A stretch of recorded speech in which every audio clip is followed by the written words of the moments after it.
자, 지금부터 템플릿을 이용해서 만든 어플리케이션의 내부를 좀 더 자세히 알아보도록 하겠습니다. 자, 먼저 테스트 어플리케이션의 test entry.cpp 파일을 보겠습니다. 자, 코드를 간략하게 살펴보면 OSP main이라는 펑션이 나타나 있고요. 이 OSP main이라는 펑션이 마치 일반적인 C 프로그램에서 main의 역할을 합니다. 이 OSP main이라는 펑션 내부에 보면 OSP app application execute라는 함수가 호출되는 걸 볼 수 있는데요. 이 함수가 우리가 만든 어플리케이션 클래스를 이용해서 어플리케이션을 실행시키는 함수입니다. 다시 한번 말씀드리지만 이 파일은 고칠 것이 전혀 없습니다. 자, 다음은 어플리케이션 헤더 파일에 해당되는 test.h 파일을 보도록 하겠습니다. 자, 이 파일에 보면 test라는 클래스가 정의되어 있는데 이 test라는 클래스는 어플리케이션을 이네리트한 클래스입니다.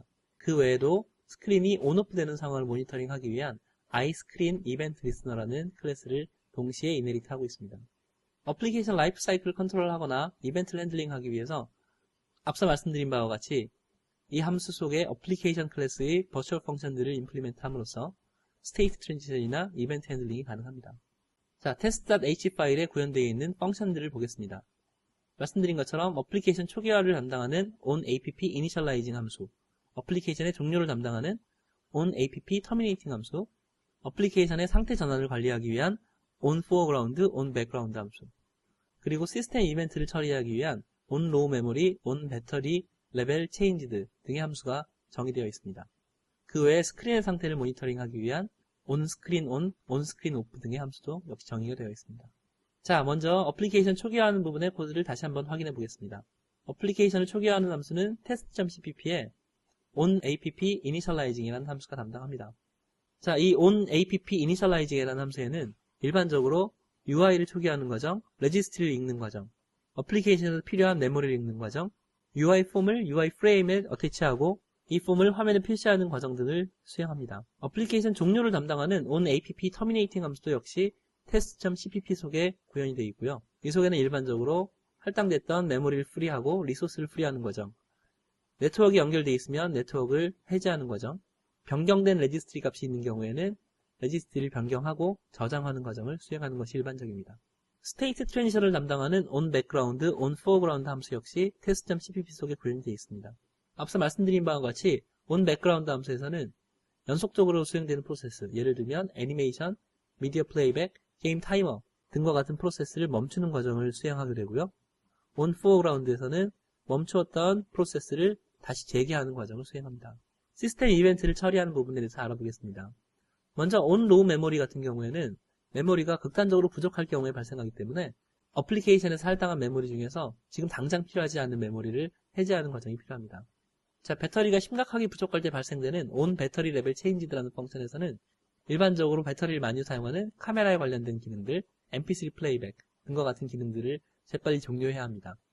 스크린 오프는 화면이 꺼졌을 때 나타나는 함수이기 때문에 여기서는 3D, 미디어, 센서 같은 리소스들을 반환해서 가능하면 배터리를 소모하지 않도록 해야 합니다.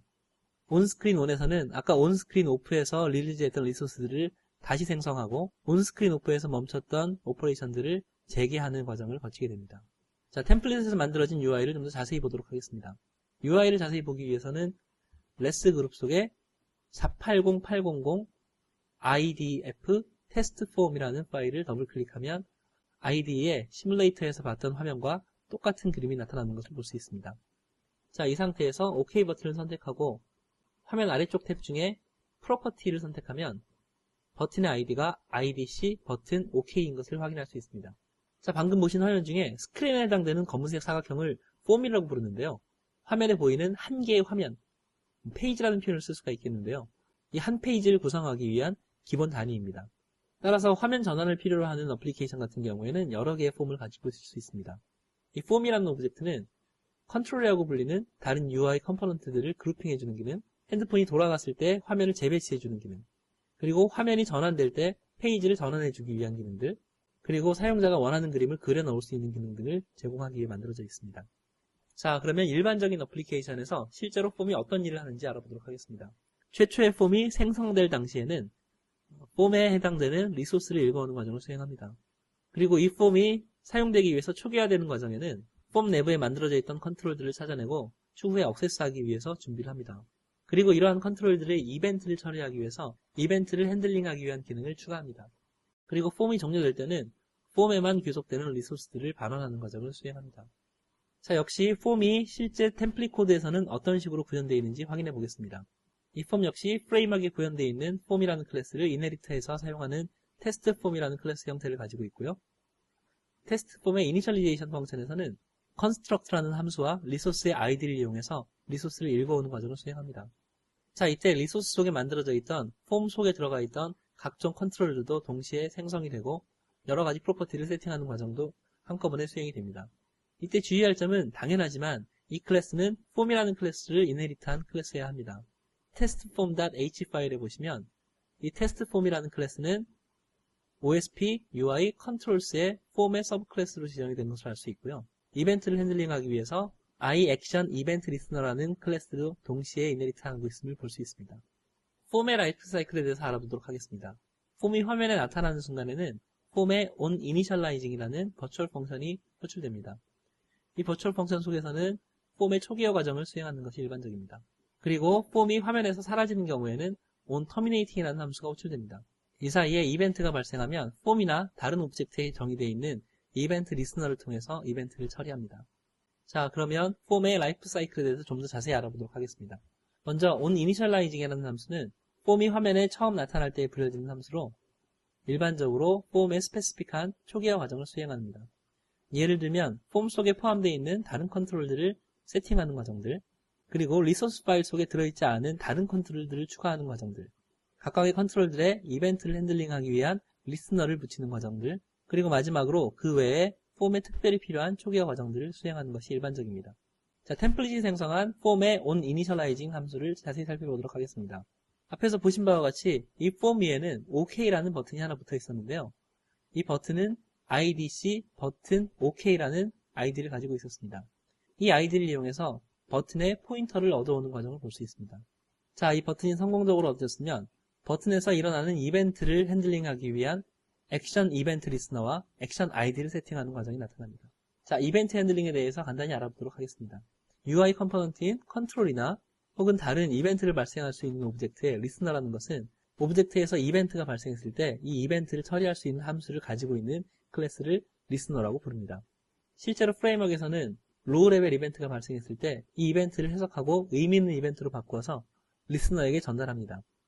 많은 리스너 중에 템플릿을 만든 코드에는 iAction Event Listener가 정의되어 있습니다. 이 iAction Event Listener라는 것은 버튼이 눌리는 것 같은 간단한 액션들을 처리하기 위해서 만들어진 리스너의 형식이고요.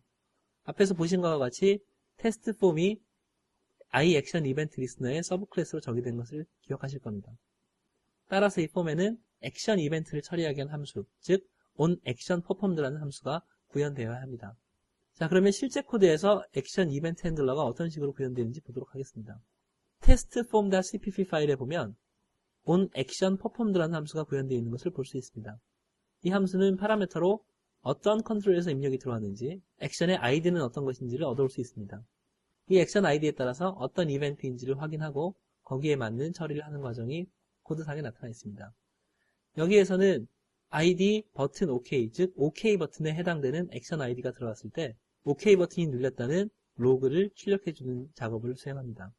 따라서 이 어플리케이션을 실행시키고 OK 버튼을 누르면 로그 창에 OK 버튼 is clicked라는 문장이 출력되는 것을 볼 수 있습니다. 자, 다음으로 폼이 화면상에서 사라지게 되면 폼에 onTerminating이라는 함수가 호출됩니다. 이 onTerminating이라는 함수 속에서는 폼이 초기화될 때 allocate했던 리소스들을 릴리즈하는 과정을 수행하는 것이 일반적입니다. 이때 주의해야 될 점은 폼 속에 들어가 있는 서브 컨트롤들은 실제로 폼이 릴리즈 되는 순간 같이 릴리즈 되기 때문에 개발자가 따로 디얼로케이트 하지 않아야 합니다.